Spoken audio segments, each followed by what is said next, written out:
Let's talk Man United, who want players out of the door. Any progress on the 5 they want to get rid of? No significant progress. We know that there's a lot of interest in Jadon Sancho. There has been an offer lodged to Manchester United with regards to him from Roma. We understand that offer to be £20 million. Manchester United currently considering he has just 1 year left on his current contract. Nothing for Antony, nothing for Tyrell Malacia. The information on Rasmus Højlund, we know that AC Milan are interested in signing him and Borussia Dortmund as well. His stance a couple of weeks ago was, I want to stay at Old Trafford and fight for my place. However, that's changed. He would be open to going to AC Milan. So that's basically opened the doors for them. Right, do a deal with Manchester United and I'm willing to come to you. Right, OK. United, Mark. Goalkeeping is something that's been spoken about there as well. Have they sorted their situation or not? Goalkeepers is a position that Manchester United have been looking at this summer, but their focus was on 2 10s and a striker. Ruben Amorim completely wanted to revolutionise that front 3 at Manchester United. He wants to play with a different style to what historically they've done, and they've gone out and got the players to do that. Their main focus now is to try and generate some money and sell some players from those players that are not going to be involved directly in the squad. And we spoke about it at 5 o'clock. There's a number of players like Antony, Tyrell Malacia, Rasmus Højlund, that are all going to be heading to the Manchester United Old Trafford exit door. However, there is still this big question mark about Andre Onana and whether or not they need to go and sign a goalkeeper to potentially challenge him or potentially replace him. He's been injured over the course of pre-season, so has not played a great deal, which is another issue. And of course, Manchester United have to be conscious about what they spend financially with regards to PSR as well. So they're focused very much on generating some income to enable them maybe then to go and look at other positions they'd like to strengthen. Asmir, Andre Onana gets a lot of stick, gets criticised a lot. Do United this season improve if he's still in their goal?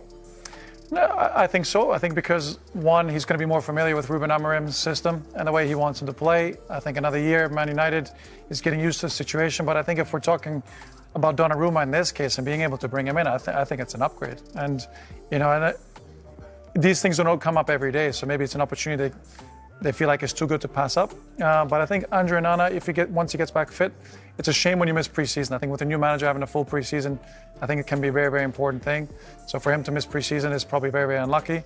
But again, I think if you can bring a caliber of Donnarumma into your building, then I think it's something Man United need to look into. God, Man United fans loving you as we go into this break. Right, what should we call them? We're going to call them the Fire Sale 5. Right, Mark? Developments on Jadon Sancho today. What's happened? Yeah, significant developments with regards to this one. We know that Manchester United want to get rid of these 5 players. Jadon Sancho into the last year of his Old Trafford contract, and there has been an offer lodged to Manchester United from Serie A side, Roma. Manchester United are currently considering the offer and deciding what they want to do. We know that there is interest from Borussia Dortmund as well, and we know that Jadon Sancho is on big money, so therefore, they want to get rid of him. They want to try and recoup back as much as they possibly can. He's on big wages as well, so that is one of the issues there. But yeah, that's the latest with regards to Jadon Sancho. And what about the others? Any movement on any of the other 4? No, Antony, £80 million worth of investment, still at Manchester United. Again, another one on big wages, on loan at Real Betis. No formal offers as of yet. No other clubs really at the table, but Real Betis would love to take him. However, unfortunately, they can't afford him at the moment. We know that Rasmus Højlund, another player of interest to a number of Serie A clubs, AC Milan are the ones at the minute that are closest to potentially getting a deal done. His stance, I want to stay at Old Trafford, I want to play, I want to prove myself, and I want to get myself in that team. But at the minute, still talks ongoing. Looks like a lack of minutes is going to be his issue, so he's almost being forced, out of the club. Garnacho, Chelsea, it feels like it's only a matter of time before this one happens, but Chelsea just have to be a little bit clever with how much they spend compared to how much they receive and sell players on for. But we know that the talks continue. Tyrell Malacia, unfortunately, Tyrell Malacia fans, I can't say anything positive. There will be interest. He'll end up going somewhere, but at the minute, we don't know of anyone at the table. I'm just hearing something from the producer that Højlund is open to a move to Milan now. We're just hearing that, Sky Italy reporting that, which is interesting. Yeah, so well, he's read the runes. He's read the room. He's not going to get any game time. When you don't play minutes, for example, Jack Grealish not going to the Club World Cup for Man City, that's them basically saying, thanks, Jack, but we don't want you. Go and explore your options. Same for him. Lack of game time over the course of pre-season, and maybe recently he's decided, look, I just need to go and play games. That's going to be key. Right, I want to rattle through this. You touched on this earlier. Let's talk Tottenham. Rasmus Højlund, because he trained yesterday, but he's been told by Manchester United that he can leave and go and play elsewhere. How is this likely to play out? Well, AC Milan have held positive talks with United around the signing of Højlund. As yet, there's no agreement between the clubs. Højlund himself has still yet to decide if AC Milan is the right move for him or any move whatsoever is the right thing for him to do, because he's spoken frequently over the course of pre-season about wanting to fight for his place at Manchester United. We understand Milan are speaking to Højlund's representatives to find out if he'll be open to joining Manchester United before proceeding with trying to thrash out a deal with United. Milan would prefer a loan with an option to buy. United would want to do a permanent deal, or at least have a permanent element attached to a loan deal. We understand they consider offers of around £40 million. For what it's worth, what I think United would have loved to do if they weren't in a financial situation where they need to recoup money in terms of sales is give him the opportunity to go out on loan somewhere this season, because there is a real player there. We've not quite seen it in terms of goals, but there have been glimpses that this is a striker that could go on to be a really, really top striker in Europe. There's a reason why United signed him 2 years ago for around £70 million, because they've seen the potential there. That potential is still there, and actually he's excelled in European competitions, did really well in the Champions League the season before last. You just think, if he has a year playing at a club like AC Milan and then comes back to United readdress the situation.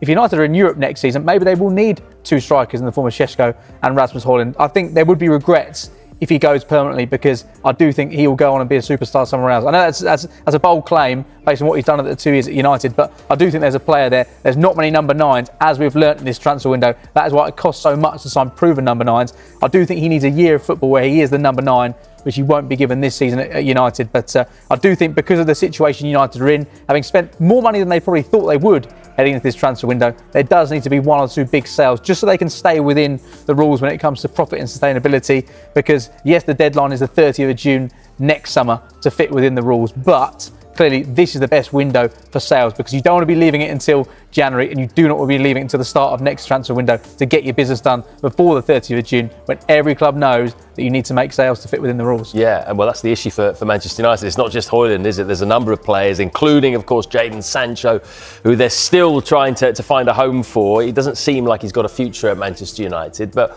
what are his options at the moment? It looks like there's a few options on the table, nothing concrete as of yet, as things stand. It'd be nice when we don't have to talk about Jadon Sancho's future anymore, won't it? Because it feels like it's been a saga that's dragged on ever since he's been at Manchester United.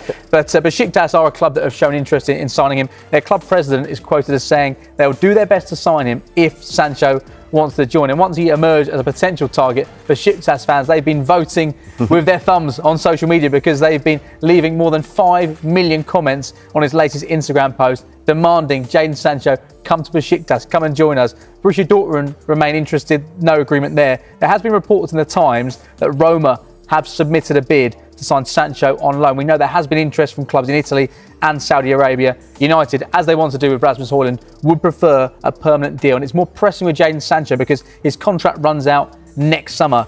There is the option of extending that by a further 12 months. The danger with that being, do you want to commit yourself to being in this situation again next summer, paying those wages for another season? So I don't think the possibility of a loan can be ruled out. But as far as United are concerned, he's not going to be playing for them this season. I know Ruben Amorim said that players will be reintegrated if their market value is not met. I don't think that's going to be the case with Jadon Sancho. I think they're hoping that somebody gets hold of Jadon Sancho this summer and they can end what has been a fairly unsavoury chapter. We started in 2021 with Ole Gunnar Solskjaer as manager.